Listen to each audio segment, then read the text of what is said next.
is here. Now, broadcasting from the underground command post, deep in the bowels of a hidden bunker, somewhere under the brick and steel of a nondescript building, we've once again made contact with our leader, Mark Levin.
America, Mark Levin here. Our number, 877-381-3811, 877-381-3811. Joe Biden's giving a speech, 8 p.m. Eastern Time. We will be going to that speech live and full. I'm just going to be honest with you. I don't much care what he has to say. But our affiliates do, and some of you might. And I don't care what he has to say. We already know what's going on. We already know what he wants, and we already know how we got here. Why didn't he give a speech 2 days ago and talk about how he strenuously opposes and will do everything he can to prevent the cap from being lifted on the Obama-Biden nuclear deal, which enables Iran to buy, sell, distribute missiles? Why didn't he say 2 days ago that he will cut off oil exports by Iran and cut off the money that they get to do what they're doing? And by the way, now they're attacking American installations through surrogates in Iraq and Yemen. Or do they see weakness in this administration? Why doesn't he say that we will cut off the funding to the Palestinian Authority? Instead, he announced they're going to give them another $100 million. Instead, I know what he's going to say. You know what he's going to say. We've seen precursors to this already. And there will be friends of mine, Jewish and non-Jewish, who will be saying that was a fantastic speech. But how did we get here? And look, ladies and gentlemen, the Democrat Party has conquered our culture. It owns our universities. It owns our schools. It owns our media. And how's that going? How is that going? These are people who hate our own country because the Democrat Party hates America. They prove it every day. The media hate the country and hate you. Colleges and universities, they hate our country and they hate you. And I just want to make something very clear. I think I touched on this last night, but it doesn't matter. I want to hit it again. All those people in the streets who are talking about gassing the Jews, exterminating the Jews, all those people in the streets who are trashing our country, trashing our country. Not one of them, I guarantee you, is a Republican. And I'm sure if they vote Democrat. Why is that? Why is that? The media, Democrat. We've been discussing now this hospital in Gaza, 3 days, 4 days now? for the purpose of countering the corporate media in America. I was the first out of the box to look at this and tell you what I was told from my sources. That this missile was an errant missile fired by the terrorists, that it did not actually hit the hospital, it hit a parking lot, that the casualty numbers are not what Hamas is saying. Go ahead, check it out. I posted it days ago. Not because I'm the first, because I think through things and I gather the information. And the New York Times has disgraced itself, CNN, CBS, NBC, MSNBC, all of them. All of them have disgraced themselves. There's a new poll out, and it basically says you hate the American media. And if you tell the American media that you hate them, then they call you Stalinist. But it's the American media that are Stalinist. The American media that covered for Stalin in 1932 when he was blowing out the Ukrainians. It's the American media that covered for the Third Reich when Hitler was exterminating 6 million Jews. It's the American media that covered for Castro, promoted Castro. The American media, with blood on its hands, on its feet, on its legs, on its arms, all over its body. Why should we even believe anything they say? The answer is we shouldn't. And here, except for just a few, they were all in, ready to trash the Israelis and the Jews for hitting a hospital. Now let's say the Israelis did hit a hospital. They didn't target it. It wasn't purposeful. They're not trying to kill civilians. It wouldn't have mattered. And they know that's exactly what Hamas is doing. And yet, the moral equivalence, it just can't stop. Joe Biden needs to be held accountable for rearming the Iranians and rearming the Palestinians. He needs to be held accountable politically. He needs to get his ass kicked out of office. He should be impeached. But over there at the New York Times, that's not their focus. In fact, I just saw this the other day, a couple of days ago. Jeremy Peters, who seems to appoint himself as an expert on me and other concerns. I never talked to this ass in my life. And what's the headline of this New York Slimes piece? In conservative media, Biden is to blame in the Hamas-Israel war. Oh, okay. I'm sorry. I'm sorry, Jeremy. I shouldn't do that. I know he's your hero. You're the special pleader for him, you and the entire phony profession. I'm sorry. I should never have criticized Joe Biden for rearming the Iranians, for rearming the Palestinian terrorists. Not for any of it. And I want to remind you that when Biden talks today and wraps himself in Israel and the Jewish community, he refused to meet with Netanyahu. He demanded a two-state solution, which is Israel's final solution. He was interfering with the Saudi-Israeli negotiations for diplomatic ties right to the end. I have the article right here. He and 20 Democrat senators were demanding that Israel give up large areas of land to this Palestinian Authority. Oh, that would have gone great, don't you think?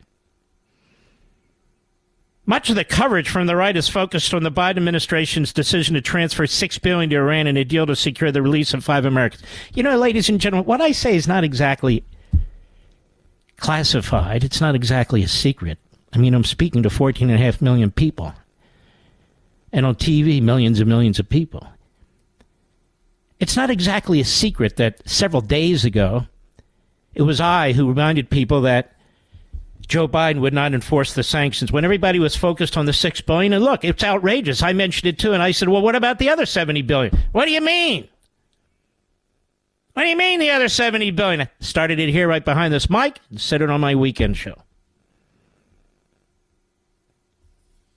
But Jeremy Peters would rather report about me than report about the enemy. Jeremy Peters works for a newspaper They covered up the Holocaust, but he's proud to work for this newspaper.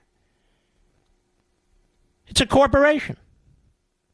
They made a corporate decision not to cover the Holocaust. They've obviously made a corporate decision right now to lie about the war in Israel, to attack those who are speaking the truth, and publicly so, and to undermine the Israelis' ability to defend themselves. It doesn't matter the atrocities, the video of the atrocities, the photos of the atrocities.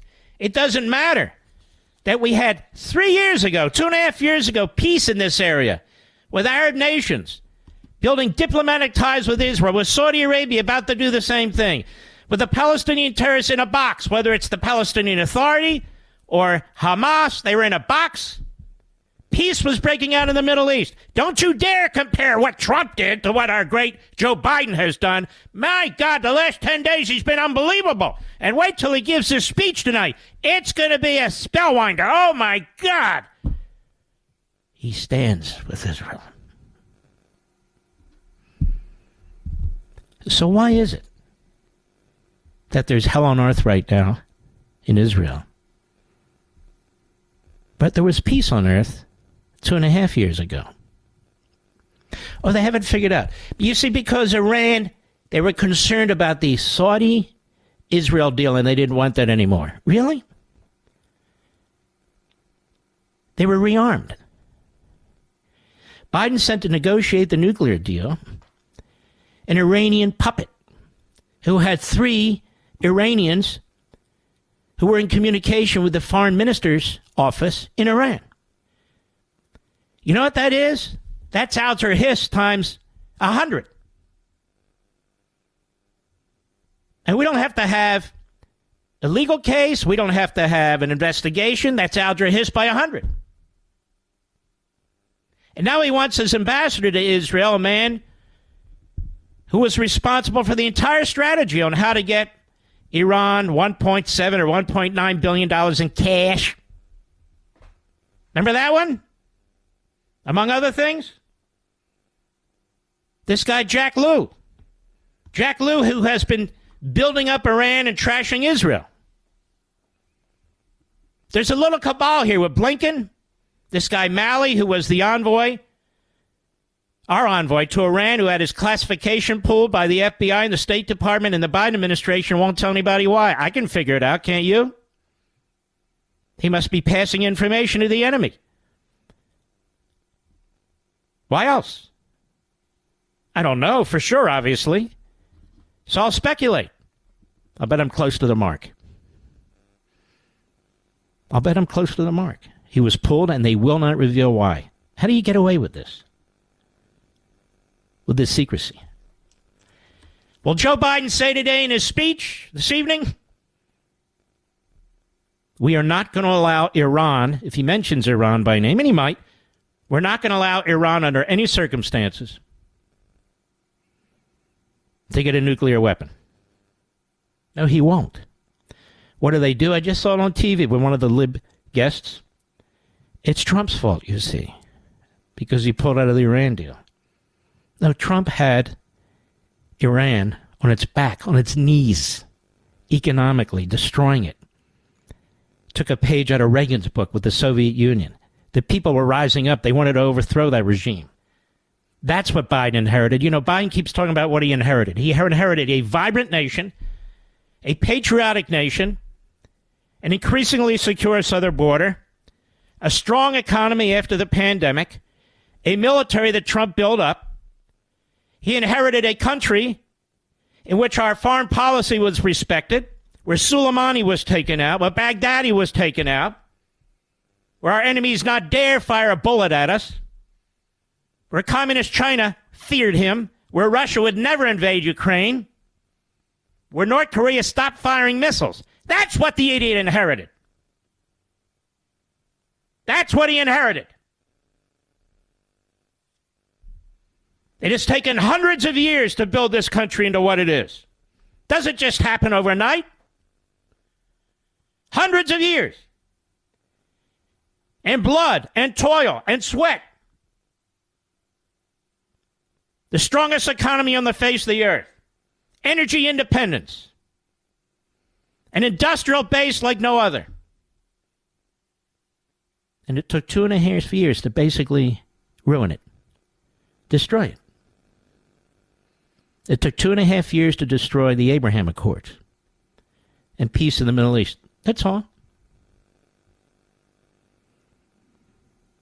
In conservative media, Biden is to blame in the Hamas-Israel war. No, actually, Iran is to blame, and Biden is to blame for rearming them. You moron. New York Times. Do you realize, New York Times, what a sickening joke you've become? All the media, you've exposed yourself to the entire world. You are grotesque. You are liars. You are propagandists. Something I've called you forever, because that's what you are. And let me tell you something else. We talk about the divide in the House among the Republicans, and I'm going to talk about that later. But look at the Democrats. Look at the Hamas wing of the Democrat Party, the Marxist wing of the Democrat Party. Look at it. Look at our college campuses. Look at our schoolrooms. Look at the newspapers. Look at the tenured professors. All Democrats. All Democrats. And all protected by the Democrat Party. They have a big problem, which means we have a big problem. I'll be right back. Mark Levin.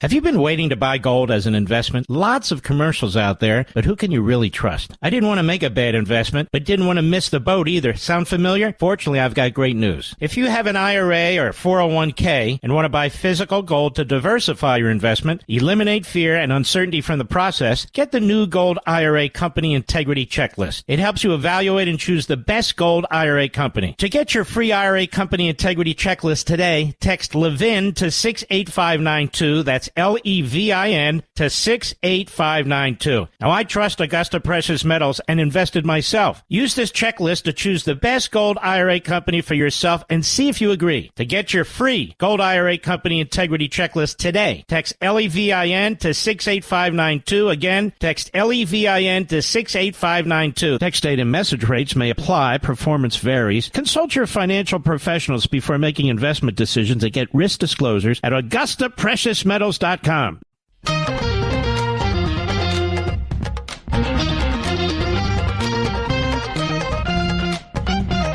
Well, little note to you. Some of you are curious about this. It happened. It's just a matter of time. The more I criticize the New York Slimes, the more childish it becomes. The Democratic Party Hates America was the number 2 top nonfiction selling book last week. Number 2. Number 2. Because people want to understand what's happening to the country, who's behind it, the whole history, and all the substance. Now more than ever, because it's relevant. Now more than ever. So what did the New York Times do, Mr. Producer, on their list this week? Pushed it to number 5. It should be number 2. Pushed it to number 5. And if Barnes & Noble were actually selling the book, it would be number 1. But those of you who want access to it, you know where to get it. Amazon and elsewhere. We'll keep plugging ahead. I'll be right back. Have you been waiting to buy gold as an investment? Lots of commercials out there, but who can you really trust? I didn't want to make a bad investment, but didn't want to miss the boat either. Sound familiar? Fortunately, I've got great news. If you have an IRA or 401k and want to buy physical gold to diversify your investment, eliminate fear and uncertainty from the process, get the new Gold IRA Company Integrity Checklist. It helps you evaluate and choose the best gold IRA company. To get your free IRA Company Integrity Checklist today, text Levin to 68592. That's Levin to 68592. Now, I trust Augusta Precious Metals and invested myself. Use this checklist to choose the best gold IRA company for yourself and see if you agree. To get your free Gold IRA Company Integrity Checklist today, text Levin to 68592. Again, text Levin to 68592. Text date and message rates may apply. Performance varies. Consult your financial professionals before making investment decisions and get risk disclosures at AugustaPreciousMetals.com. Cat got your tongue? Cough up a fur ball and call 877-381-3811 right now for Mark Levin. Do the Democrats want Israel to blow out Hamas or not? Does Biden want Israel to blow out Hamas or not? Because these endless conditions for any army are impossible. And that's what's causing the delay. These endless conditions, and the media is there, man, boy, they're poised to jump. If something goes wrong, as it always does in war, they know they're going to blame Israel, and the poor victims, of course, are the Palestinians in the Gaza Strip. They have nothing to do with this, nothing whatsoever. These are peaceful people. And if we had a two-state solution, everything would be great. The two cultures could assimilate one into the other. I know that because Ramaswamy said so. So that must be right. It would just be a beautiful thing. Now, ladies and gentlemen, look what's going on here in the United States of America. What people are saying. I want to remind you that the people in the United States of America that are supporting Hamas and terrorism, they don't have a problem. They don't live in Gaza. They're not under Israeli oppression. I guess they're under American oppression, but you get my point? You have people with these attitudes, people who want to slaughter the Jews right here in our own country, talking about exterminating them, and Hitler was right. Mark, what are you talking about? I saw them. I saw their signs. They're all carrying Palestinian flags, you know, people of peace. So when you teach people to hate, to dehumanize their enemies, here Jews, that they will kill you and kill your families in the most horrendous ways, well, how can they live in peace and harmony with their neighbor? How stupid is this? And so the Democrats that are destroying our country, that are destroying our border, the Democrats who are destroying our cities, just listen to them. They sound like a bunch of moron elitists at some Ivy League school. Well, you know, we don't want to.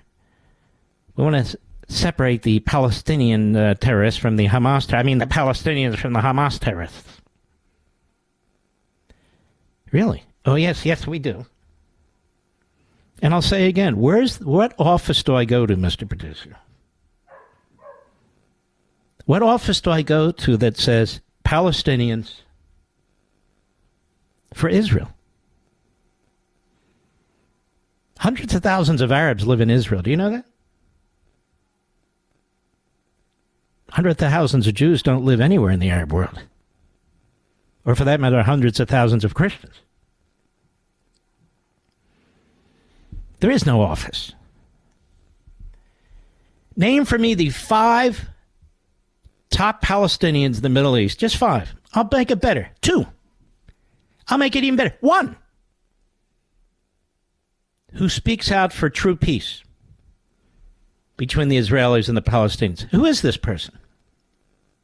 Name them. Name them. There isn't one. Those that do, obviously, have to come to the United States to do it, but they're few and far between as well. But there is one who knows all about Hamas.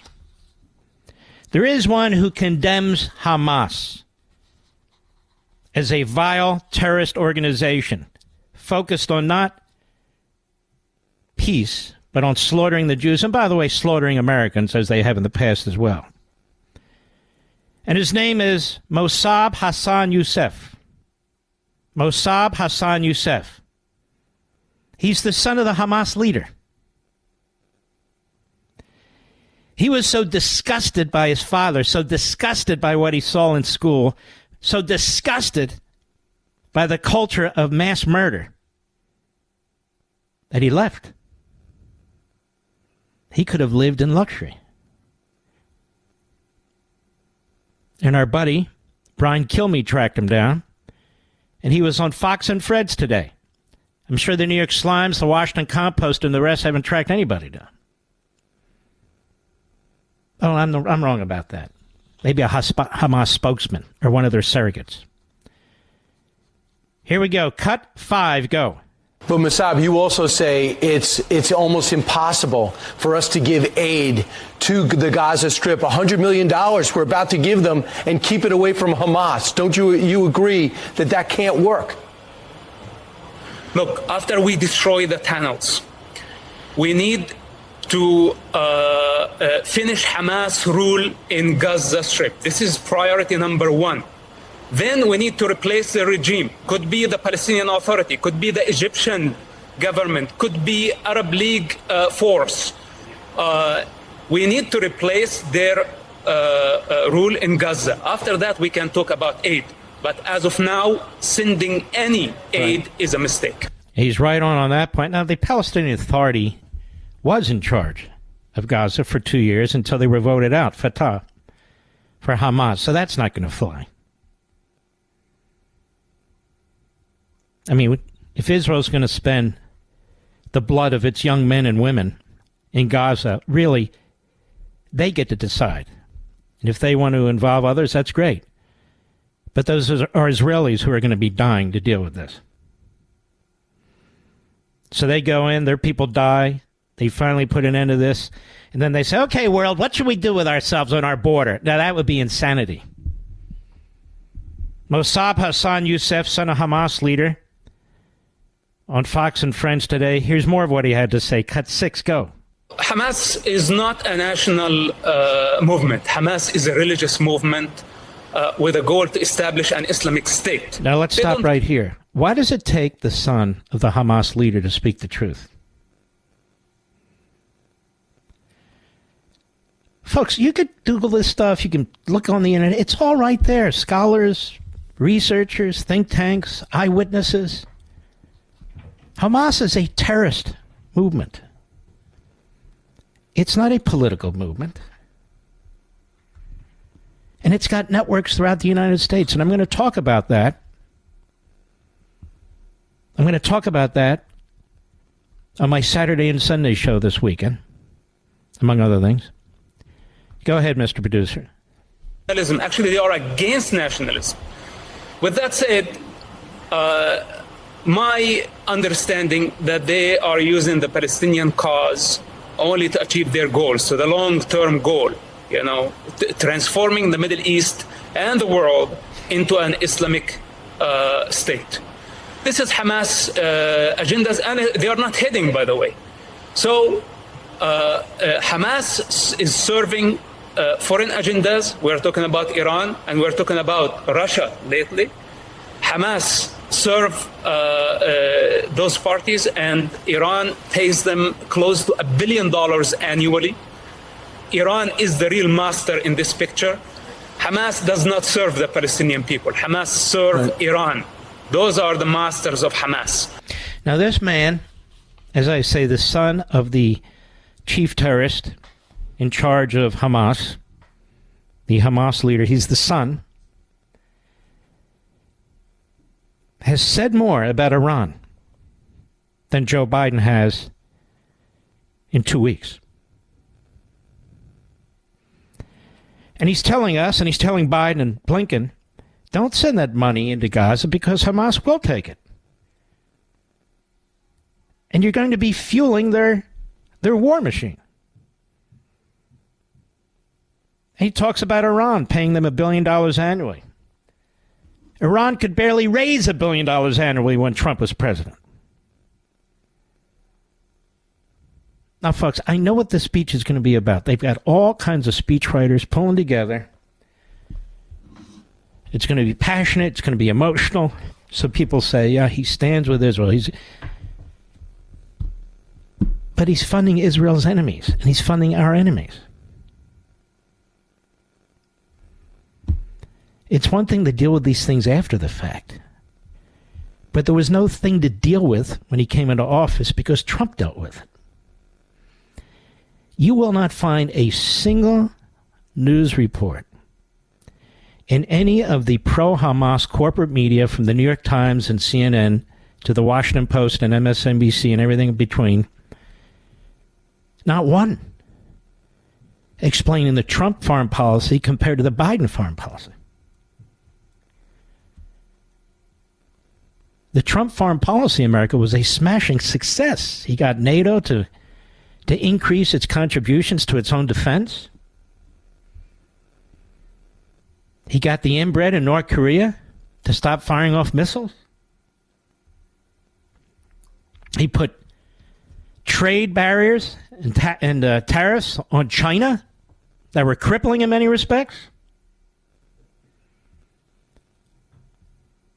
Same with Russia, by the way. And Russia didn't blink because they were concerned about what Trump would do. He did things in the Middle East that no former president could have dreamed of. They wouldn't allow our embassy to be moved from Tel Aviv to Jerusalem. He did it. He recognized the sovereignty of the Golan Heights belongs to the Israelis.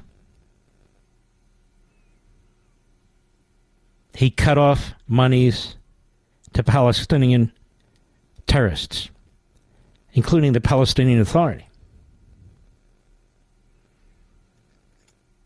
I think it's five peace agreements with Arab states, with Saudi Arabia not far behind. Iran on its knees. I know we're going to run the speech live at 8 p.m. Eastern, but I don't care. I don't care what he says, Biden. The idea that he doesn't contribute to these disasters, whether it's Afghanistan, whether it's Ukraine, perhaps Taiwan at some point, our border, our economy, energy independence, the idea that he's the president and the commander-in-chief, but it's everybody else's fault. The idea that these things just happen in the Middle East on his watch. Darn it, here I thought we were really doing a good job. And his national security advisor said, look how quiet it is in the Middle East. We haven't even had to focus on it. He says that 2 weeks before the attack. And now all the pressure's on Israel, the moral equivalency that I keep talking about. All the pressure's on Israel. Don't hurt the civilians, make sure the food gets in there, don't overdo it, but we stand with you. We got your back. Well, nothing's going to happen while we're around. Well, it just did, you moron. Nothing's going to happen while we're around. It just did while you're around. But it didn't happen before. I'll be right back. Mark Levin.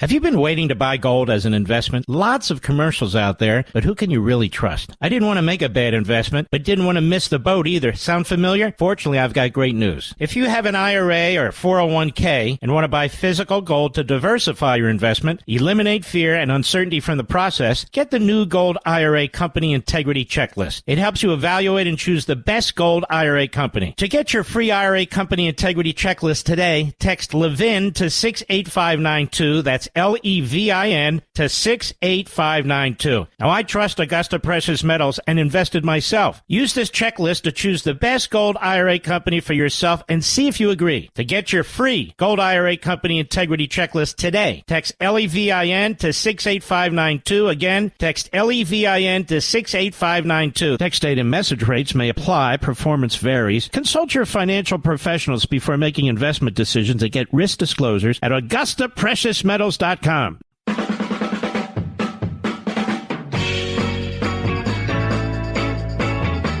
Just want to make a comment. I don't know what's going to happen in the House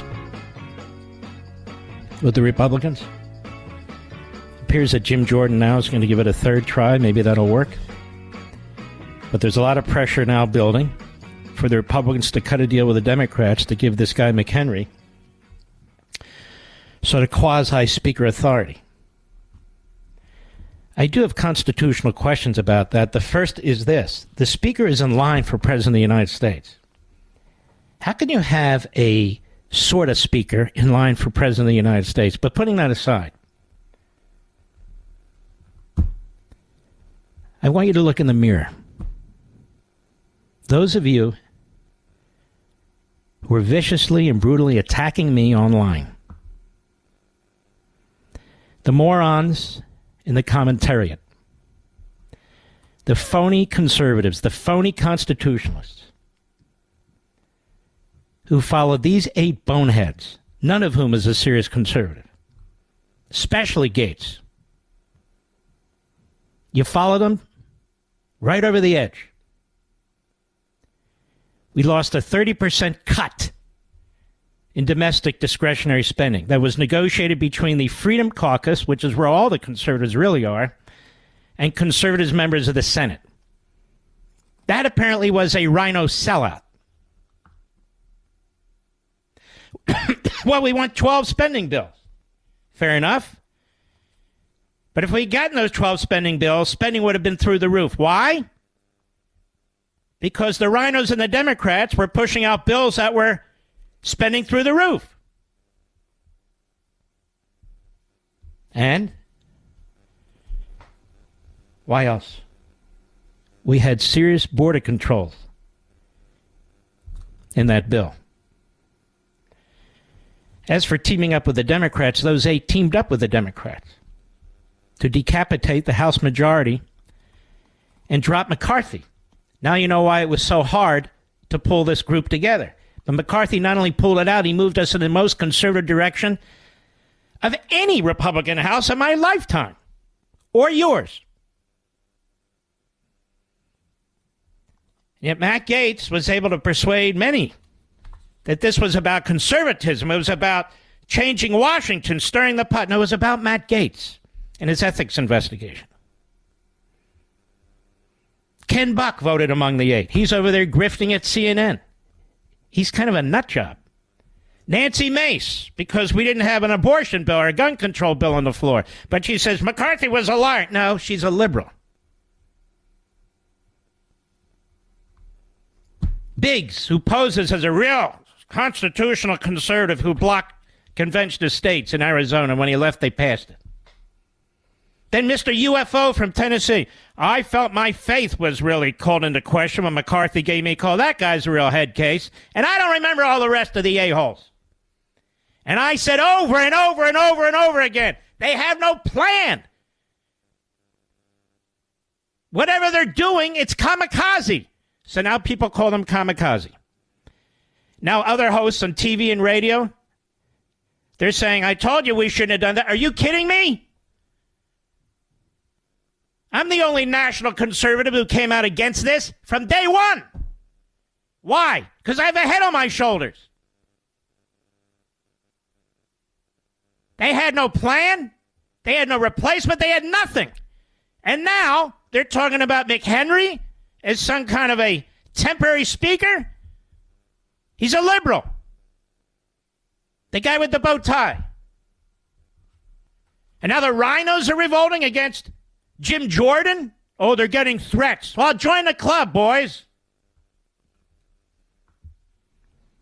In the meantime, every day we lose the ability to conduct hearings. Every day we lose the ability of oversight on what Biden is doing in foreign policy. Every day we lose the ability to figure out what's going on the border. Outrageous. This segment of the podcast is exclusively sponsored by Pure Talk. Pure Talk offers great coverage and can save your family money on your wireless bill every single month. Go to puretalk.com to find the plan that's right for you. Thank you again for listening, and thank you so much for this sponsorship, Pure Talk. He's here. He's here. Now, broadcasting from the underground command post, deep in the bowels of a hidden bunker, somewhere under the brick and steel of a nondescript building, we've once again made contact with our leader, Mark Levin. The Democrat Party Hates America is now 45% off on Amazon.com. 45% off. Great discounts at Costco, at Walmart, Books A Million, BJ's, Sam's Club. In the other stores, Barnes & Noble, I just wouldn't bother with them. They've done their best to try and kill the book. And on the actual sales list, we were number 2. They pushed us to number 5. They made Elon Musk's book number 2, even though he's well under my book. To Rescue the Constitution by our friend Bret Baier was under my book. They made him number 4. Killing the Witches. Bill O'Reilly's a great guy. I know that sounds shocking coming from me, but he's been nothing but a great guy. And he's number 3. Legitimately, number 3. Legitimately. But the Democrat Party hates America should have been number 2. But this is what the New York Times does when it hates you. And, of course, they take independent bookstores and they give them a special increased model, that is number, to defeat conservative books. Go find an independent bookstore other than maybe a half a dozen in the country that carry my book. My wife Julie and I, we were in Key West, and they have like 2 or 3 really nice little independent bookstores. They didn't have one of my books, Mr. Producer. Not one. They're not going to carry my book. They're not going to carry O'Reilly's books. They're not going to carry Marlowe's books. They're not going to carry anybody else's books, conservatives. Because we're a moneymaker for retail stores, but they're ideologues. They're idiot. The number 1 book in the country was Enough by Cassidy Hutchinson, filled with dribble, gossip, crap. But the libs love this stuff. So does the New York Times. Don't forget, you can get the audio version, the Kindle version. They're all out there. You can get a signed version from Premier Collectibles. They're all out there. But it doesn't really matter, the format. What matters is what's between the covers. Very, very important. Very, very important, in my humble opinion. Nancy Pelosi on CNN today. Yeah, she's still around. She's still around. Like a bad rash. Dana Bash, cut 2, go. People calling for a ceasefire are premature. Well, again, I don't know what the nature of their ceasefire is, but the fact is that whatever happens, we have to protect the civilians, the people of Gaza who are not Hamas. Whatever happens, you see, we have to protect the civilians. Not whatever happens, Israel has to win by any means necessary. No. Whatever happens, we have to protect the Palestinians in Gaza. This is from the former Speaker of the House. Now, what about the money? What about the money that we're sending over to Gaza? John Feiner, Principal Deputy National Security Advisor on the Communist News Network today with Poppy Harlow. Cut 3, go. The president pledged $100 million in an aid package to Palestinian civilians, innocent civilians in Gaza and the West Bank. How is the United States going to ensure that none of that ends up in the hands of Hamas? First of all, Poppy, we're going to ensure it the same way we ensured that $200 billion in COVID money and other monies weren't stolen, gone to fraud and abuse and all the other. Remember? The GAO puts out annually, we lose about $200 billion a year, some years $125 billion, and we don't know where it goes. And that's in the United States, where we have all kinds of auditors, all kinds of IRS agents, all kinds of stuff. And, of course, in Gaza, we can ensure the Israelis, don't worry, we've got this covered. And if not, sorry. Go ahead. Well, as you know, this was a primary focus of the president's diplomacy yesterday, both in Israel, where he met with the entire Israeli security establishment, but also in his phone conversations with regional leaders, including President al-Sisi of Egypt. Getting assistance into Gaza is a complicated undertaking. It involves essentially securing an understanding among Hamas fighters who control the checkpoint on the other side of the border, among the government of Israel and among the government of Egypt. And the agreement the president... Why are you whining and rambling on and on and on? It's a simple question, you idiot. Go ahead. These trucks to flow as soon as the roadway can be repaired. John. But the president was also quite clear that if this assistance goes in... Even old Poppy Harlow's getting annoyed by this. John, I didn't ask you any of this. Go ahead. Misappropriated, cannot be taken by Hamas fighters for their own purposes, and so we're going to be watching that very closely. It has to get to Palestinians. How are you going to watch that very closely? Who's going to watch that? They just talk and talk, like to hear themselves talk. They're full of BS. Go ahead. It has to. But the question is, from what you just said, is the U.S. then essentially in a position where it has to take the word of Hamas that it will not be taken? I mean, what other guarantee can there be? We believe there is an understanding now among all of the players who control that crossing. There you go. There's an understanding among the players. Among the other team, the other team players. There's an understanding. And then we move to the state of confusion, a.k.a. the State Department and the spokes idiot Matt Miller. Cut 4, go. Why has it been so hard to get the Israelis to agree? The UN is involved. The US can vouch for the fact that this is humanitarian aid coming in. Isn't it pretty obvious that 2.2 million people? Don't you love these British reporter POSs? So it's the Israelis, you see. It's always the Israelis. It's the Jews. I mean, the Palestinian people in Gaza, they're peace-loving people. They just want their own state rather than an open-air prison. And the Israelis are preventing them from eating, drinking, clothing, medicating. I mean, come on now. Isn't it obvious that the Israeli Jews are the ones who are starving out those peace-loving Arab Palestinians in Gaza? I mean, just because their people were slaughtered in the most horrific ways imaginable, unprovoked in any way. I mean, still. Go ahead. More than this, but this is desperately needed aid. Why can't they just let it in? I think the concern the Israeli government has, and they've said this publicly, and they certainly said it privately to us. I don't know, a-hole. When Hitler was bombing London,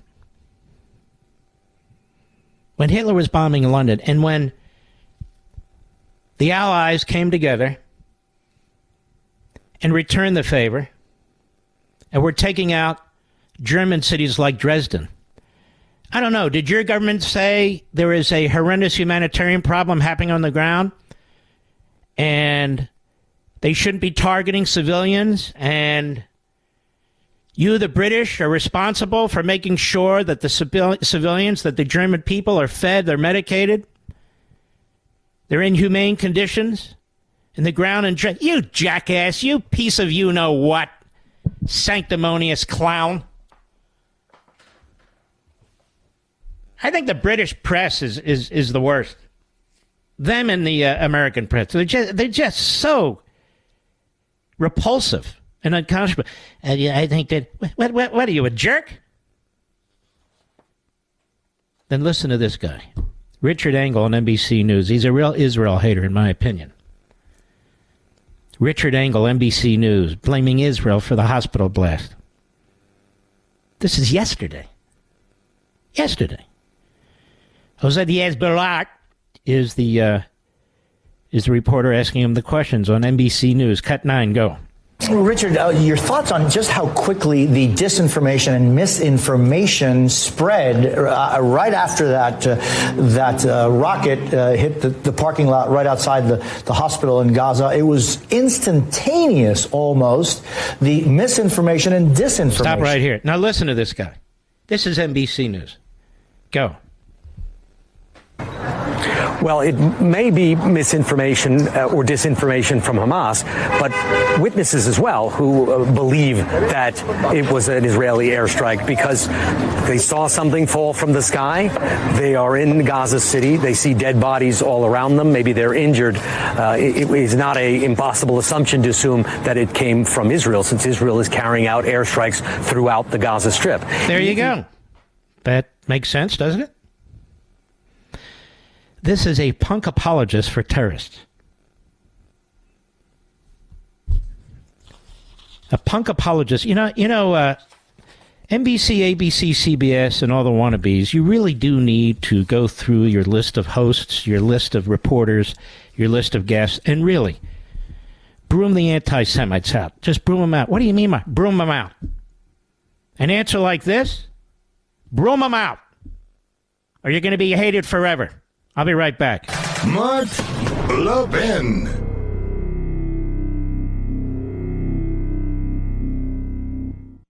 I have to tell you something that speaks to the very core of our values as Americans. About a veteran-owned company on a mission to make a real difference in the lives of our military members. And of course, I'm talking about our great sponsor, Pure Talk. I absolutely love what they're doing. Our veterans gave everything to protect our nation, and Pure Talk understands the sacrifices they've made. Now, they've set an ambitious goal to eliminate $10 million in military debt by Veterans Day. But they can't do it alone. They need your help. When you switch to Pure Talk's lightning-fast 5G network, they'll donate a portion of every new order to this noble cause. And you can make a real difference just by choosing superior cell phone service. And Pure Talk's plans start at just $20 a month, offering unlimited talk, unlimited text, more data, and a mobile hotspot. Just go to puretalk.com/Levin, Levin, and make the switch. Let's rally together, show our unwavering support for our veterans, get the best service at the best price as well. Visit puretalk.com/Levin, puretalk.com/Levin, and switch to Pure Talk today in less than 10 minutes. It's the right move, and it's the American way.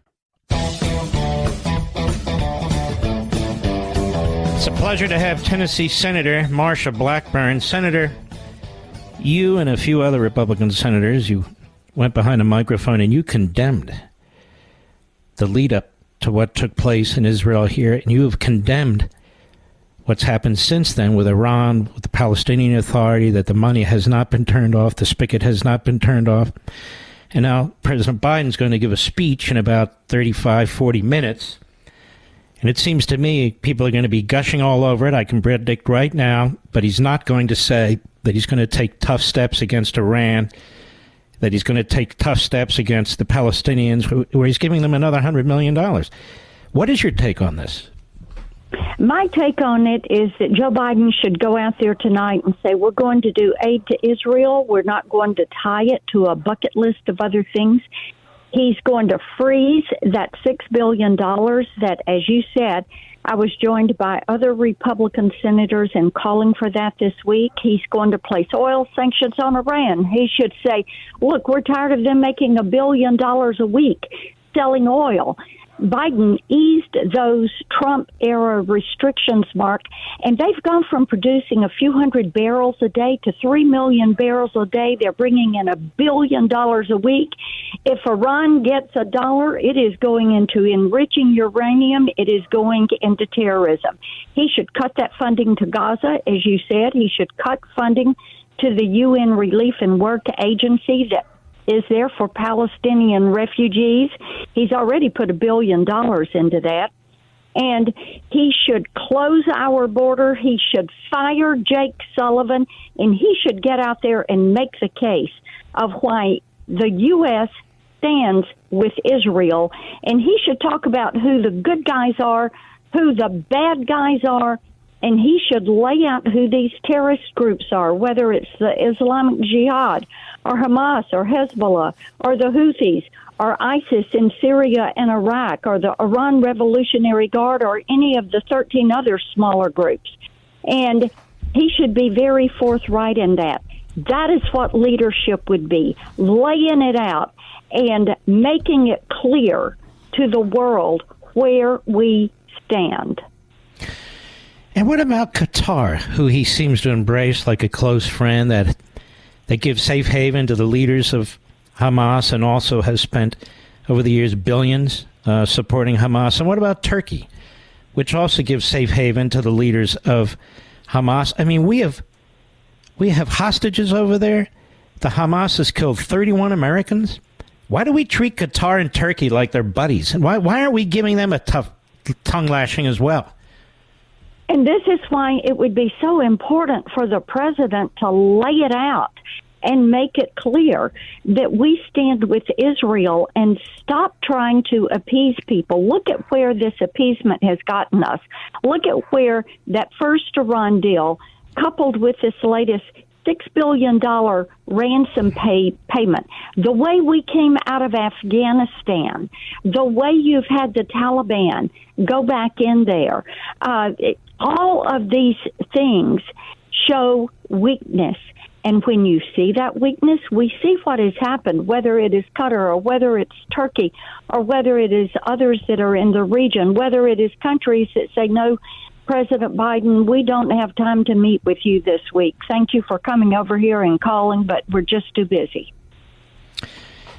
I look at this president, and of course he's going to be praised. He's going to say there's no distance between Israel and us, and we have their back, and what he said before, and he's going to talk emotionally and passionately, which will touch the hearts of a lot of people. But shouldn't there be some accountability here for the lead up to this? I mean, under our former President Trump, there was peace breaking out all over the place. The Abraham Accords, they've now been effectively destroyed. We almost had Saudi Arabia into that process. We had the Palestinian terrorists were in a box. Iran was on its back. It was crumbling. The people were rising up to try and take it out. All of that has been destroyed. All of that's been turned around. And yet you and I both know that after this speech, he will be praised. But won't he be praised by the same media that's taken the side of Hamas against Israel? He is going to be praised by the media because he gets out there and he makes this speech. But, Mark, I'm going to tell you, I think he's going to go out here and do an appeasement speech. I don't think he's going to go out here and lay it out and hold people to account and say, we're watching and we know what you've been doing, and it is not serving free people and freedom well. He needs to be that pointed when he gives that speech tonight. He needs to take some actions. You know, it's fine to talk about things, but let's take some actions. That's why freezing the $6 billion is important. It's why it is putting oil sanctions back on Iran, why that is important. And who is Iran selling that oil to? Russia and China. They are stockpiling oil. They're stockpiling it. And Iran is using that money to fund these terrorist organizations. You know, Mark, Iran gives their proxies, which I just rattled off. They give them about $100 million a year. And they supply Hamas, in addition to the $100 million, Hamas and Hezbollah are getting supplies and training and equipment and fuel and food and armor and ammo and weaponry. All of that is coming from Iran. So if you give them money, like I said, nuclear weapons and funding their proxies to go do their dirty work, that is where they put their money. So this is why you have seen Republicans step up and say, here are things we need to do right now. And being one of those being, we need to close that southern border because under Joe Biden, you've had 151 terrorists this year come in. This month of October, you have had 30 Iranians, you've had 35 Pakistanis, you've had 100 Russians and 2,000 Chinese come across this border. And it is important that we know who's coming into this country and why they're coming into this country. Senator, thank you very much. You've been steadfast and you've been highly moral and outspoken, and God bless you, my friend. Thank you. Take care. Senator Blackburn, she's terrific. And not to mention, he won't mention how he's going to stop Iran from getting nuclear weapons. And he won't mention that he didn't say anything about the cap being lifted 48 hours ago, allowing Iran to buy and sell missiles. I have to tell you something that speaks to the very core of our values as Americans, about a veteran-owned company on a mission to make a real difference in the lives of our military members. And of course, I'm talking about our great sponsor, Pure Talk. I absolutely love what they're doing. Our veterans gave everything to protect our nation, and Pure Talk understands the sacrifices they've made. Now, they've set an ambitious goal to eliminate $10 million in military debt by Veterans Day. But they can't do it alone. They need your help. When you switch to Pure Talk's lightning-fast 5G network, they'll donate a portion of every new order to this noble cause. And you can make a real difference just by choosing superior cell phone service. And Pure Talk's plans start at just $20 a month, offering unlimited talk, unlimited text, more data, and a mobile hotspot. Just go to puretalk.com/Levin, Levin, and make the switch. Let's rally together, show our unwavering support for our veterans, get the best service at the best price as well. Visit puretalk.com/Levin, puretalk.com/Levin, and switch to Pure Talk today in less than 10 minutes. It's the right move, and it's the American way. The establishment's worst nightmare. Mark Levin. Call in now. 877-381-3811. What all this is demonstrating is the level of inhumanity that exists in our own country as well as around the world. What all this demonstrates is that when I wrote American Marxism, you can see what's happening in our country. The Marxists hate America. They hate Israel. They hate the Jews, and they hate Americans. I've told you over and over again. The same people and groups and countries that hate America hate Israel and vice versa. Show me one where that's not true. But this ideology in America is pernicious, and it has a home in the Democrat Party. Terrorist-supporting, Hamas-supporting politicians have a home in the Democrat Party. Terrorist-supporting, Hamas-supporting professors have a home in the Democrat Party. Terrorist-supporting, Hamas-supporting terrorists have a home in the student groups that are set up on our colleges and universities. And terrorists and Hamas-supporting individuals have a home in American media, starting with the New York Times. Starting with the New York Times. Think about that. Now, this has all been exposed. It was exposed by us, you and me, in American Marxism, and long before that. The role of the Democrat Party is exposed right now, and the Democrat Party hates America. Remember, people say, oh, that title, that's no good. Barnes & Noble won't show it, which they haven't. But the title of the book is Truth, looking you right in the face, which is why the book does not appear at most Hudson bookstores and the airports where people walk by and they see the titles of books. That's why it doesn't appear in the windows of most, not all, but most independent bookstores. That's why Barnes & Noble was concerned and didn't put it in its windows. And that's why not a single corporate media platform has even mentioned it, because they're in it. They're in it. And I got to thinking earlier today, unfreedom of the press, liberty and tyranny, American Marxism, the Democrat Party hates America. The press have a prominent role in all of this. In all of it. They're exposed. And look here domestically, how they cover up for Biden, his crimes, his destruction of the border, the inhumanity on the border. Look what they do. They cover up for Hamas. Now, if you have a media that's going to cover up for Hamas and attack Israel, the Jews, after they've just been slaughtered in the most horrendous way, what is that? Who are these people? Who are these corporations? It's shocking. It's stunning. We even get Jeremy in his Peters. He writes an article attacking me and other conservatives. For what? For blaming Biden. For blaming Biden.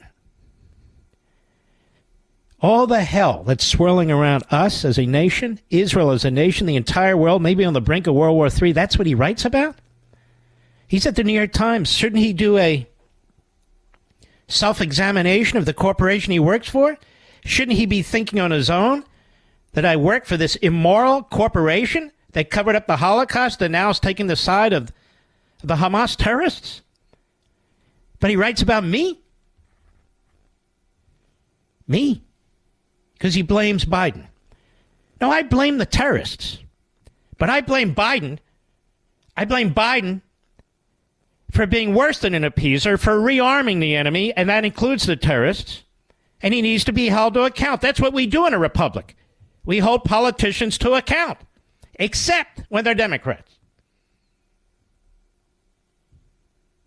So rather than writing about conservatives, writing about me, Jeremy Peters, who you don't even know,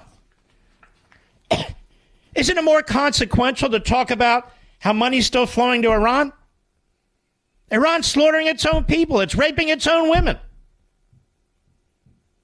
It is a fundamentalist Islamist regime. I haven't killed anybody. I haven't molested anybody. I haven't taken property from anybody. I haven't done anything to anybody. Why don't you write about them who do all those things, you idiot? Sickening. They sit there in their offices or maybe at home, you know. I don't really want to go to work. I can do this at home. Sit on my fat ass, eat donuts, you know, talk to my friends and just call it in. Call it in. Let's see. What do we do to hate Trump? All right, that's Tuesday, Hate Trump Day. It's Wednesday, it's Hate Levin and Conservative Day. Okay. It's Thursday. Okay, that's an open one. So that's Pro-Hamas Day. And we'll include in there that Israel struck the hospital. We don't need any verification. It's okay. It's okay. If we have to fix it, we'll fix it in day 7 or 8 when it's all done. Yeah, okay. Next day is Defend Biden Day. Next day, Defend Biden Day. Next day, Defend Biden Day. Then it's Sunday. Oh, we're sure as hell not going to church. We'll go to a local bar and watch the football game. Well, yeah, okay, that's Sunday. This is who these people are. They're disgusting. Jake Tapper is grotesque. And I'll say this, and I've said it to you before, a lot of these people are self-hating Jews. They're self-hating Jews. As my wife likes to say, their religion, their faith isn't Judaism. Their religion, their faith is left-wing radicalism. That's it. It's the state over the family, the state over the individual, the state over your faith. That's what it is. And the guy that controls the state is Biden. Why won't the New York Times, CNN, MSNBC, NBC, ABC, CBS, and the rest, why won't they ask Biden, why aren't you turning off the money spigot from oil sales? How about that, Scarborough, you putz? I think Joe Biden gave one of those. Did you hear him? I didn't hear him. I saw a clip of him on Fox. And these phony historians, Michael Beschlash, and that other jackass, I forget his name. It's the most unbelievable speech. And one guy said, it's like FDR and Churchill. These aren't historians. These are hysterics. They're frauds. Because when real historians write the history, 50 years, 100 years from now, if we still have a country, they're going to, hopefully, tell the truth about what's taken place. Who set the world on fire? Who weakened the United States from within? And the insanity. You know, the word's out there now, and I don't know if it's true, but I'm just telling you, word's out there now, he's going to talk about our border. Maybe he'll give more money. Ladies and gentlemen, he can give 10 times more money if he's telling the Border Patrol to stand down. Then it doesn't matter. This guy's throwing money to everybody. Okay, Hamas terror, there's $100 million for you. Okay. Iran, we're not going to enforce the limits on oil, the restrictions and so forth. So, all right, that's $70 billion for you. The Palestinian terrorists, okay, we'll give you, we'll reverse course. We'll give you $500 million a year. What the hell? All he does is fund the terrorist regimes. They don't give that money to their people. Everybody knows this. But we play games. They play games. You know, if Israel was given its way, this would have been over already, I believe, Mr. Producer, don't you? It would have been over already. They would have beaten the crap out of these people. Hamas. Anybody who didn't move like they told them to move, anybody that didn't get out of a building like they told them to get out, they'd be killed. Not intentionally. No other army on the face of the earth gives repeated warnings to civilians. We have bump bombs. Who develops bump bombs? They hit the top of a building. See that? 30 minutes later, you're going to get wiped out. Oh, okay. Don't rush me. Text messages. Flyers dropped from jets. Warnings every way they can possibly. Get out, move, we got to destroy the enemy, or we'll be destroyed. Well, those Israeli Jews, they're really just too much. We can't really take, it's too much. It's too much, you know. No military can fight the kind of war that Biden and Blinken and the other throwbacks, radicals, Obamaites are asking this war to be fought. I'll be right back. Mark Levin.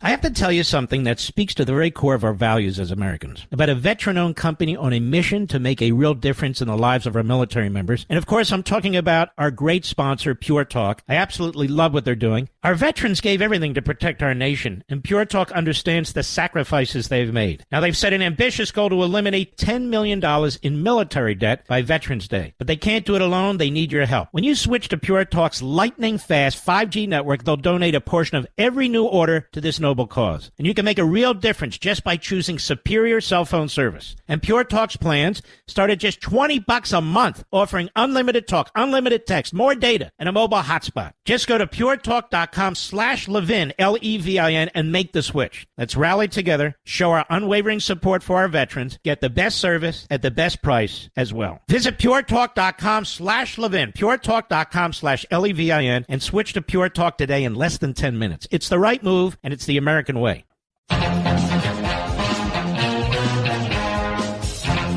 me try one on you and Mr. Call Screener, Mr. Producer. Do we have any callers right now? Probably people don't because they're... Well, pick one for me. Pick it out of the hat. WBAP, Brett in Arlington, Texas. Go ahead, sir. Sir, Yes, thank sir. you very much.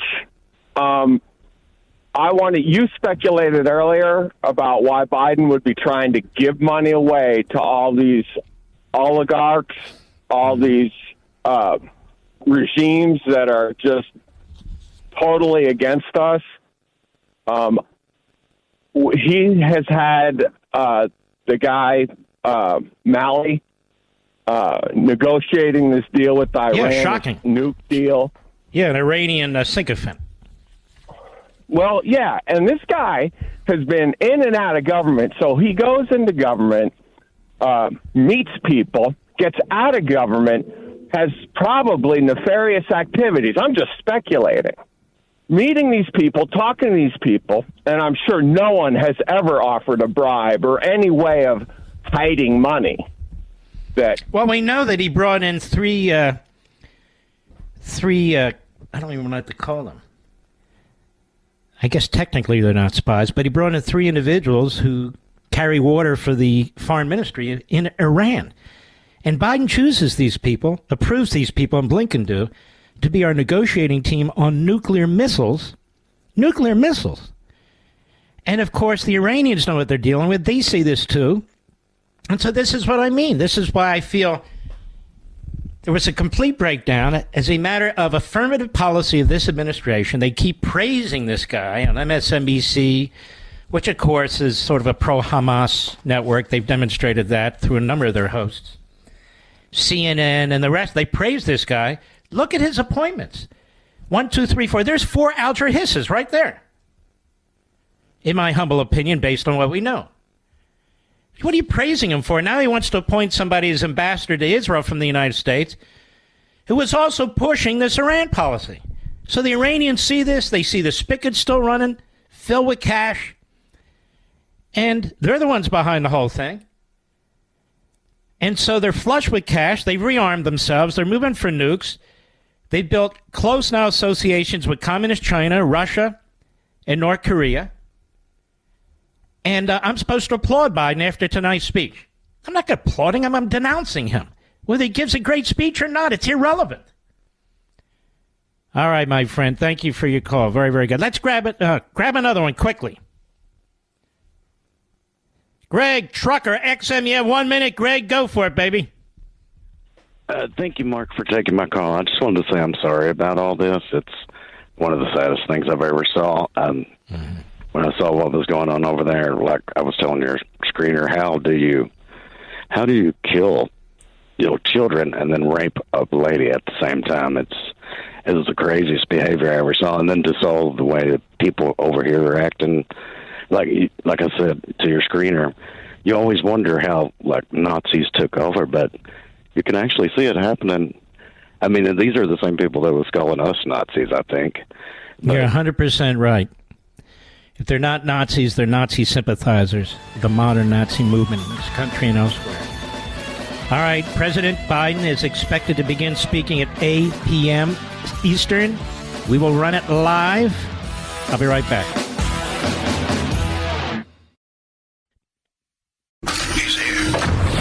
He's here. Now, broadcasting from the underground command post, deep in the bowels of a hidden bunker, somewhere under the brick and steel of a nondescript building, we've once again made contact with our leader, Mark Levin. All right, we're going to President Biden immediately from the top. Go.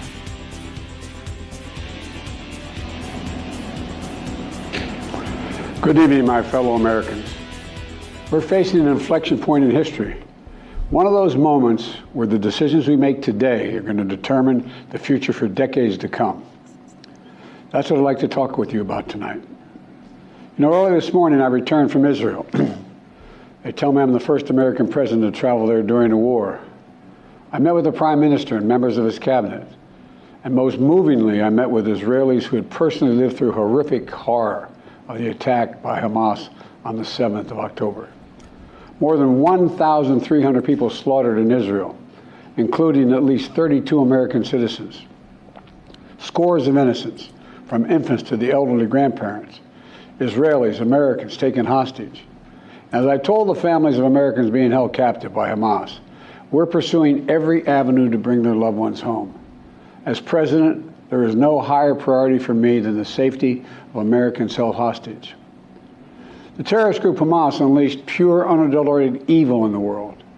But sadly, the Jewish people know perhaps better than anyone that there is no limit to the depravity of people when they want to inflict pain on others. In Israel, I saw people who are strong, determined, resilient, and also angry, in shock and in deep, deep pain.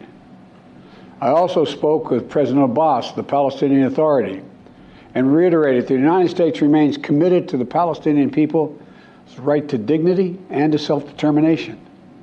The actions of Hamas terrorists don't take that right away. Like so many other, I'm heartbroken by the tragic loss of Palestinian life, including the explosion at the hospital in Gaza, which was not done by the Israelis.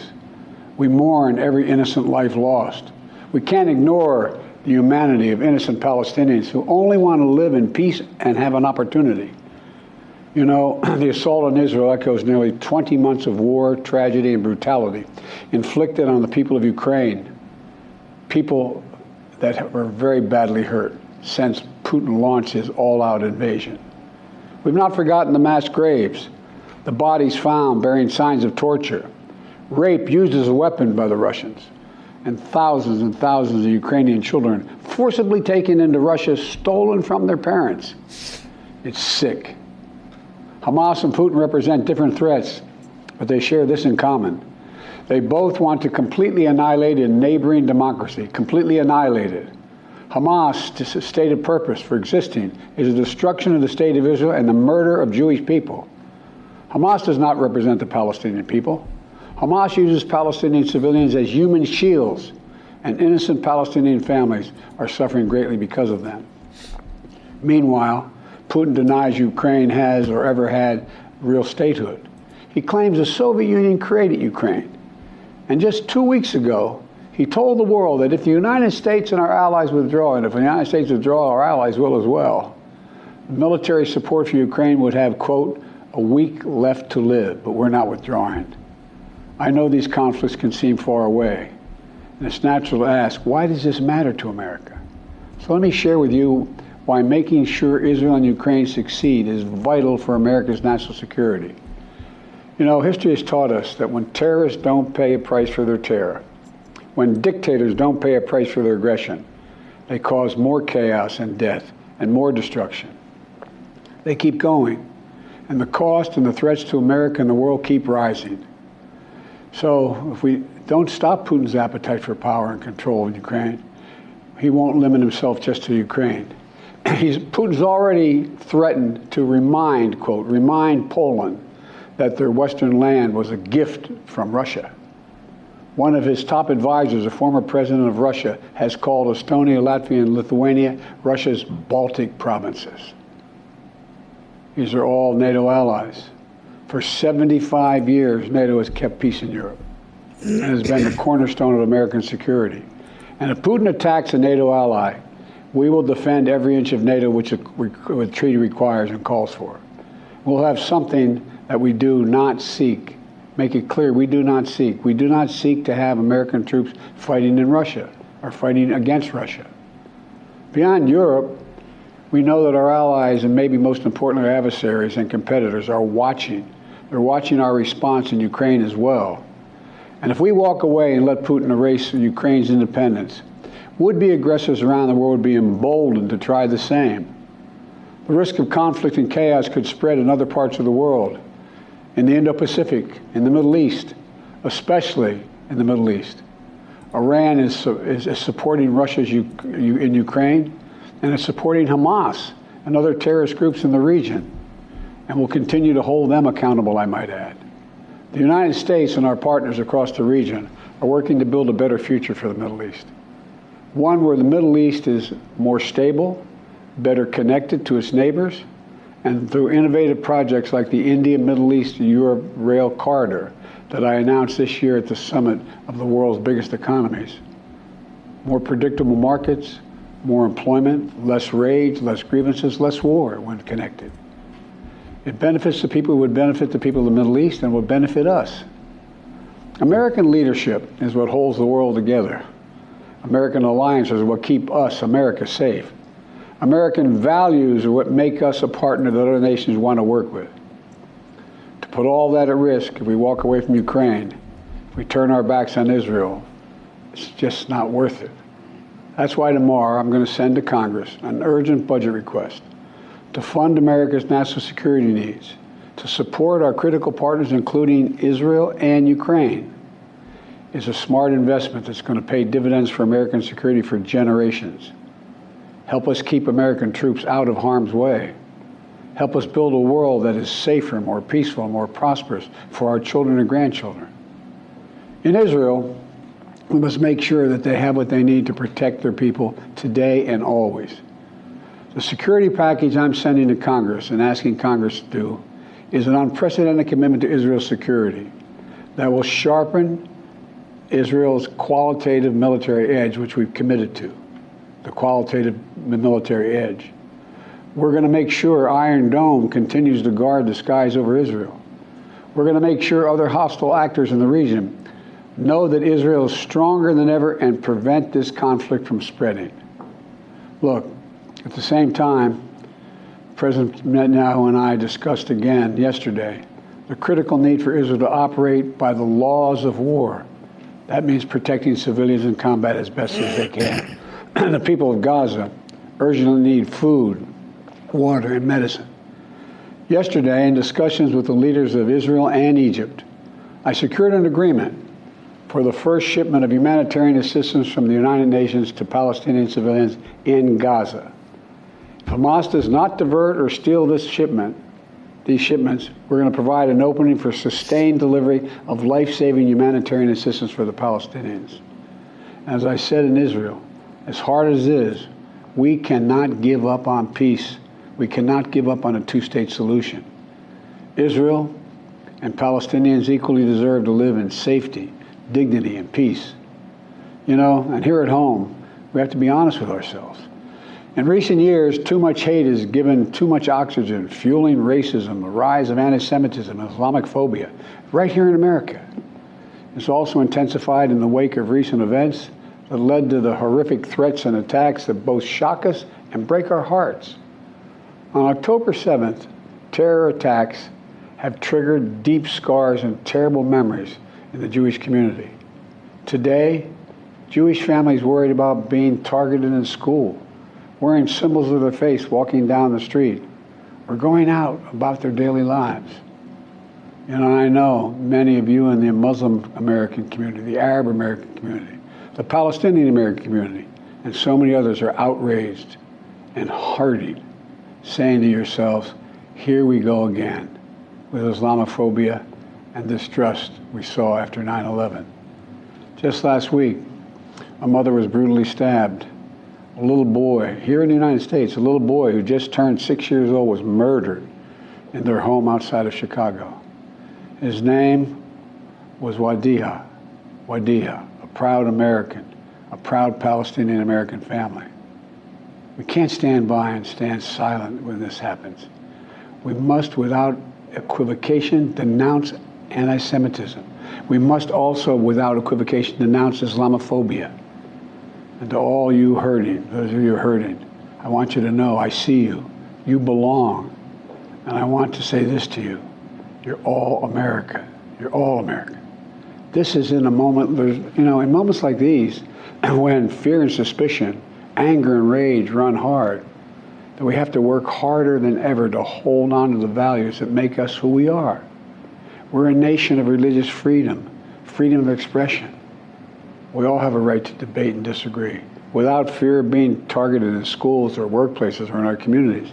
I must renounce violence and vitriol. See each other not as enemies, but as fellow Americans. When I was in Israel yesterday, I said that when America experienced the hell of 9/11, we felt enraged as well. While we sought and got justice, we made mistakes. So I cautioned the government of Israel not to be blinded by rage. In Congress, to make sure we can continue to send Ukraine the weapons they need to defend themselves and their country without interruption, so Ukraine can stop Putin's brutality in Ukraine. They are succeeding. When Putin invaded Ukraine, he thought he would take Kyiv and all of Ukraine in a matter of days. Well, over a year later, Putin has failed, and he continues to fail. Kyiv still stands because of the bravery of the Ukrainian people. Ukraine has regained more than 50% of the territory Russian troops once occupied, backed by U.S.-led coalition of more than 50 countries around the world, all doing its part to support Kyiv. What would happen if we walked away? We are the essential nation. Meanwhile, Putin has turned to Iran and North Korea to buy attack drones and ammunition to terrorize Ukrainian cities and people. From the outset, I've said, I will not send American troops to fight in Ukraine. All Ukraine is asking for is help for the weapons, munitions, the capacity, the capability to push invading Russian forces off their land, and the air defense systems to shoot down Russian missiles before they destroy Ukrainian cities. Let me be clear about something. We send Ukrainian equipment sitting in our stockpiles. And when we use the money allocated by Congress, we use it to replenish our own stores, our own stockpiles with new equipment. Equipment that defends America and is made in America. Patriot missiles for air defense batteries, made in Arizona. Artillery shells manufactured in 12 states across the country, in Pennsylvania, Ohio, Texas, and so much more. You know, just as in World War II, today, patriotic American workers are building the arsenal of democracy and serving the cause of freedom. Let me close with this. Earlier this year, I boarded Air Force One for a secret flight to Poland. There, I boarded a train with blacked out windows for a 10-hour ride each way to Kyiv, to stand with the people of Ukraine ahead of the one-year anniversary of their brave fight against Putin. I'm told I was the first American to enter a war zone not controlled by the United States military since President Lincoln. With me was just a small group of security personnel and a few advisors. But when I exited that train and met Zelensky, President Zelensky, I didn't feel alone. I was bringing with me the idea of America, the promise of America, to the people who are today fighting for the same things we fought for 250 years ago: freedom, independence, self-determination. And as I walked through Kyiv with President Zelensky, with air raid sirens sounding in the distance, I felt something I've always believed, more strongly than ever before. America is a beacon to the world. Still. Where, as my friend Madeleine Albright said, the indispensable nation. Tonight, there are innocent people all over the world who hope because of us, who believe in a better life because of us, who are desperate not to be forgotten by us and are waiting for us. But time is of the essence. I know we have our divisions at home. We have to get past them. We can't let petty, partisan, angry politics get in the way of our responsibilities as a great nation. We cannot and will not let terrorists like Hamas and tyrants like Putin win. I refuse to let that happen. In moments like these, we have to remember who we are. We are the United States of America. The United States of America. And there is nothing beyond our capacity if we do it together. My fellow Americans, thank you for your time. May God bless you all, and may God protect our troops. Well, here we are. As I'm taking in the speech, I wrote some notes to myself. Now, one of the things he said, somebody else I saw on television mention this too, he says something about continuing basically to tough it out with Iran. But we haven't. We haven't continued anything. So he hasn't said what we're going to do with Iran, not even in broad strokes. He didn't announce any new sanctions. He didn't announce the enforcement of old sanctions. He didn't announce anything. He didn't even mention that Iran is sprinting toward a nuclear weapon. And as Donald Trump used to say, they will not get a nuclear weapon when I'm president. He doesn't say those things, which is very troubling to me. Now, already, people in Washington would say, well, this is one of the greatest speeches he'll be remembered for and so forth. I found it to be a little bit, well, kind of disjointed. And I don't just mean that from a formulaic point of view. He moved from Israel to Ukraine, Ukraine to Israel, Israel to Ukraine. Then, of course, he attacks the American people. I didn't find the speech uplifting. What I basically heard was that he wants money for Israel and he wants money for Ukraine. Now, if you're the leadership in Israel, you don't want to be tied to any other country. Your situation, I'm sure you think, is unique, because it is. Now, unlike many of you listening, I support supporting Ukraine. I support them because they've talked about Poland, they've talked about Romania, they've talked about the Baltic states, Moldavia. I think it's Ukraine that has prevented us from starting World War III or having World War III in Europe, quite frankly, because they're taking all the casualties. I'm not going to beat that to death. I've talked about this before.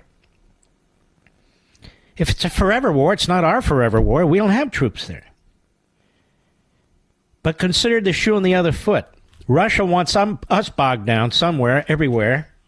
But now Russia's bogged down because of the Ukrainian forces. But that's a side point. Now, if you're the Israelis and you're listening to this, you're thinking, what are you're going to tie our aid to somebody else's aid, even though you know a lot of Republicans don't support that aid? What's that all about? So they're thinking they have overwhelming support for aid to buy munitions from us. That's what they do with their aid. They buy munitions from us. And the stockpiles, as General Kellogg has told me, the $1 billion or so in stockpiled weapons that are put aside just in case for Israel has been depleted by almost 50% and sent to Ukraine. That's fine, but that needs to be made up. So I didn't hear anything about what we're going to do with Iran.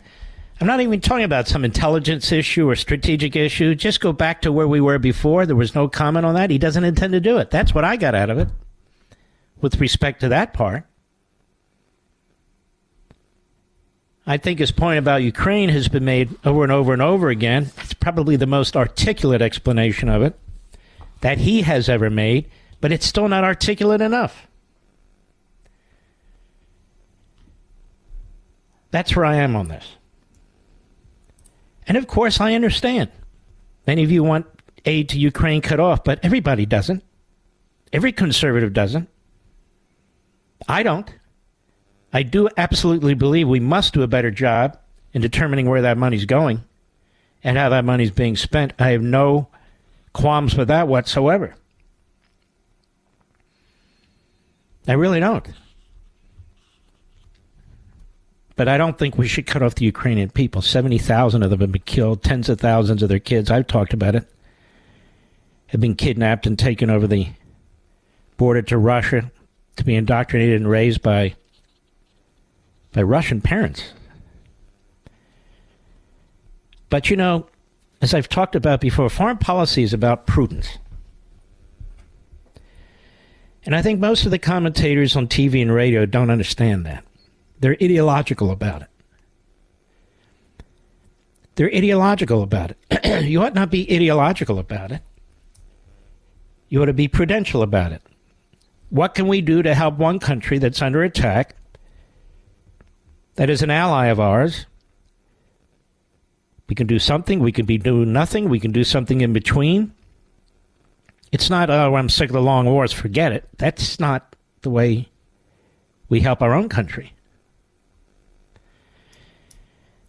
So I am a little concerned about the commingling because, as I said, there's growing opposition in Congress among Republicans, which I disagree with, and even in the country.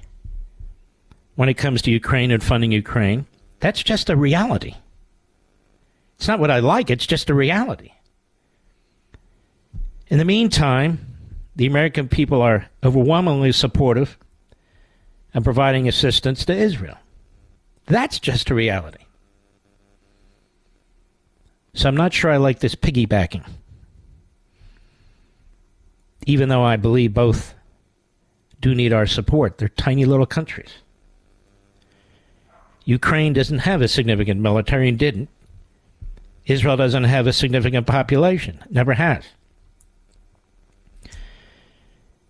Now, he pointed out Russia. That's great. But in Iran, it was ambiguous. What is he going to do? He's not going to do anything. That's the problem. And I just want to make this statement one more time.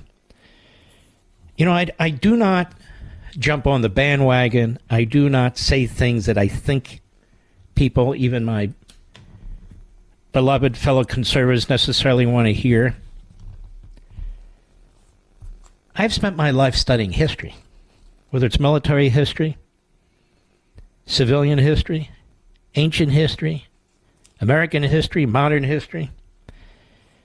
I read books on philosophy. I read all these things, battles that have taken place in various wars. And I reason these things out. I digest them and I try and think them through.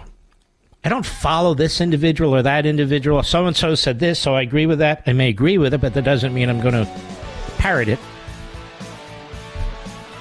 We are in a isolationist mode in a big sector of the Republican Party. It's a big mistake. Doesn't mean we're interventionists. Doesn't mean we're globalists. It means as a prudential, practical matter, the enemy's not isolationist. The Mark Levin Show, live and national at 877-381-3811. I feel like some of the things Biden said were quite accurate. Quite accurate. But I think it was a very poor speech because of some of the things he didn't say. He didn't say a damn thing about what he's going to do about Iran, including enforcing the oil sanctions, which are the lifeblood of the Iranian terrorist regime. He didn't say a damn thing about Iran's nuclear program. He didn't say a damn thing about building up our own military, commensurate with all the challenges our military faces, in protecting our own country. Not a word about securing our border as a national security risk. Nothing.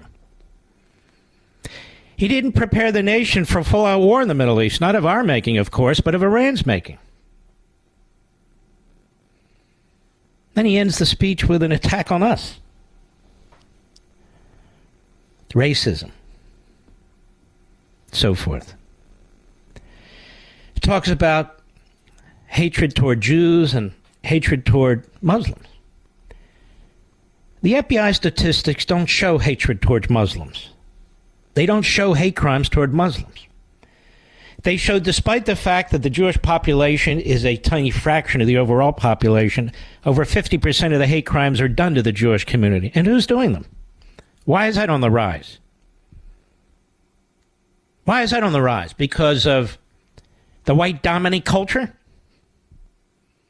I'll tell you why it's on the rise. Because of our immigration policies, our student visa policies. It's obvious. Just look in the streets the last week. Jews are under attack, particularly Orthodox Jews, because of their dress and their facial hair and so forth. And women, because of their dress and so forth. They're easy to identify in Brooklyn and elsewhere. They're under attack. Not exclusively, let me make that clear, but significantly, due to people here from the Middle East. But they're not going to say that. I'll tell you something else. That's the truth, and the statistics bear it out. Due to attacks in black communities, where Marxism is promoted by their city council members, by their school boards, and more. So it's not like Biden's telling the truth about what's happening in our country. In fact, I see most Americans who are not part of the Hamas network in America, who are not part of the American Marxist movements. I see most Americans rallying around Israel. And in fact, that's what the polling shows. So when you throw everybody together, if you don't want to make the point, then don't say anything about it, Biden. If you don't want to tell the truth about it. But I don't think that speech is going to move anything anywhere. I really don't. I don't think it's going to rally people to a cause. I think we're rallied to a cause because we saw something with our own two eyes and we hear it with our own ears. We see the videos. And for a lot of us, our ancient ancestors come from that part of the world. Jewish, Christian, and yes, even Muslim. And yes, there are moderate Muslims in this country. Some of them are my friends. But there's also Islamists who've been paying for and networking in our country and who attacked us on 9/11. And to ignore that is to ignore our own potential suicide. That's a fact. So Biden didn't rally anybody to anything that wasn't already rallied to it. I don't think he persuaded one member of Congress one way or another on anything.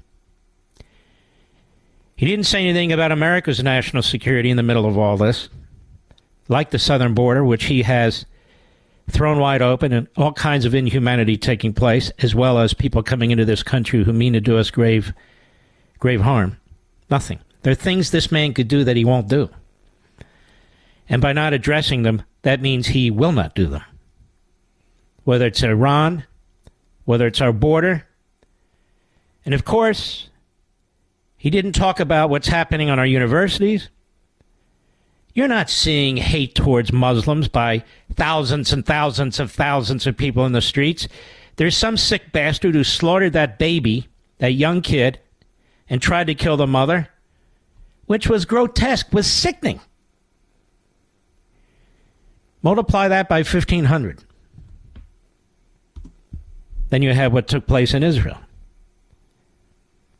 So this moral equivalency about what takes place in America is grotesque to me. It's grotesque. Show me the rally with 5,000 Israelis or 5,000 Jews in New York or Los Angeles or anywhere in America demanding the extermination of the Arabs, the gassing of the Arabs. Show it to me.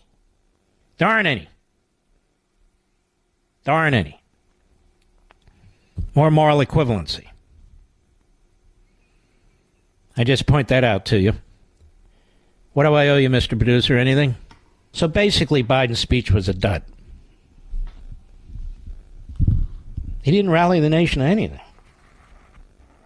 He didn't say anything that we didn't already know. And he left out things that we don't know. Crucial things. I don't even think you have to be opposed to Biden as a general matter. What did he say? We want to stop Russia. I agree with that.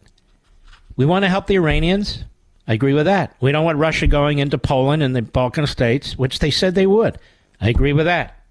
Russia's bogged down. I agree with that.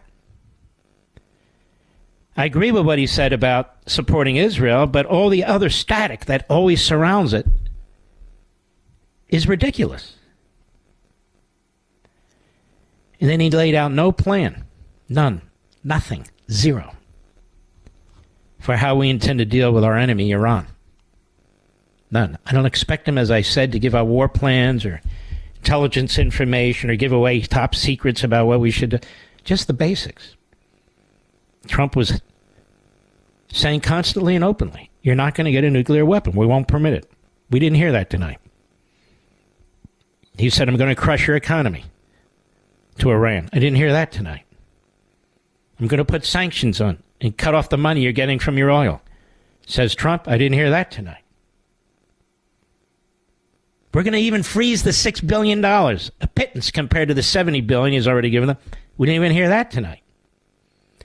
He doesn't want to offend Iran. He's appeasing Iran as I speak. I got that out of the speech, too. And again, not a word about the border as a major national security risk to we the people here, right here in the United States. Nothing. He didn't say anything about muscling up our military, which was built up under Trump and has been drained of resources and personnel by Biden. Hadn't said a word. And he will be praised, and the spittle will be coming fast all over television screens over there at MSLSD and CNN and the rest of the Hamas-supporting media. They have a large contingent in the Democrat Party of Palestinians, of Hamas-supporting elements in our country. You've seen them in the streets. And, of course, the Marxist professors and the Marxist organization. These are all part and parcel of the modern-day Democrat Party. Notice he didn't want to offend one of them. Not one of them. I want you to remember that speech he gave in front of Independence Hall. It was a vile, poisonous, cancerous speech. One of the most horrendous speeches I've ever heard from anybody. Focused like a laser and exclusively on Republicans who support Donald Trump prior to the last election. He has said more horrendous things about so-called MAGA Republicans than he has ever said about the Iranian Nazi regime. Ever. Ever. I'll be right back. Mark Levin.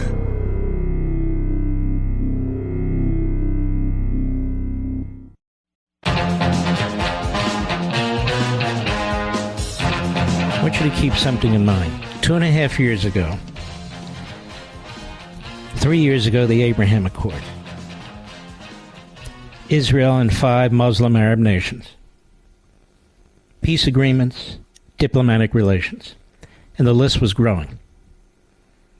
Saudi Arabia was right at the precipice. Peace in the Middle East. Iran was defunded. They want to defund the cops. Trump defunded Iran. Palestinian terrorists were defunded. Trump took out Soleimani, took out Baghdadi, and he warned them, you're not to cross any red lines around here because I'll take out whoever I need to take out. We had peace. It was extraordinary, unimaginable. Now we have the potential for World War III. While these phony fraud historians, phony fraud hosts, phony fraud reporters and newspapers are going to slobber all over Biden. Biden set the stage for the enemy to attack. They saw this as an opportunity. I blame the enemy, but he set the stage. and they sought to take advantage of it. They didn't attack under Trump. Biden set the stage for Russia to invade Ukraine.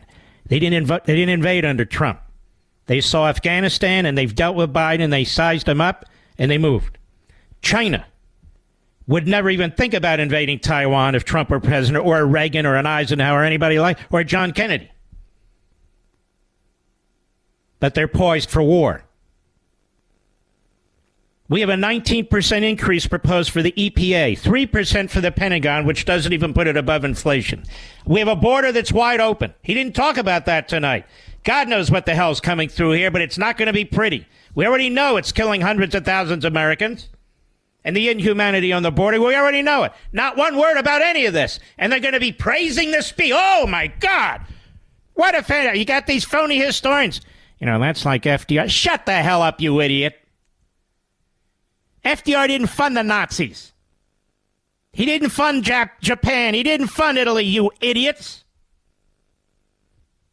God, these phony historians, propagandists. Let me just put in one final flag to you here. Wave it for you.